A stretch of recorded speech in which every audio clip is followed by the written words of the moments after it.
مرا در کوچه های غربت شهرت رها کردی، کشاندی وادی حسرت، جهانم را فنا کردی. به نام عشق افتادم به دام وعده های تو، فغان از درد تنهایی، ببین با من چه ها کردی. برایت از غمم گفتم که شاید کم شود قدری، فزودی غصه هایم را و دردم بی‌دوا کردی. دلم خوش بود تا وقتی که بودی در کنار من، شب با رفتنت قلب مرا ماتم سرا کردی. مرا بگذاشتی با زخم‌های تازه دیگر، ندیدی اشک‌هایم را و در حقم جفا کردی.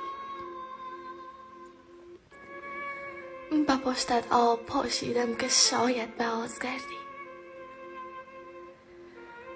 به پشتت آب پاشیدم که شاید باز برگردی.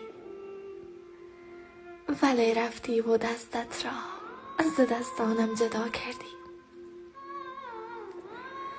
شکست شیشه عمرم پس از آن آخرین دیدار، نمیدانی که در قلبم چه آشوبی به پا کردی.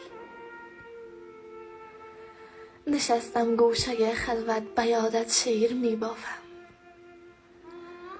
تمام تار و پودم را به عشقت مبتلا کردی. برایت حرف ها دارم که مانده در دل تنگم، چرا این گونه آخر با من درد آشنا کردی. غمی در سینه ام دارم که تا روز قیامت هم نخواهد رفت از یادم، چه با تقدیر ما کردی. نخواهد رفت از یادم،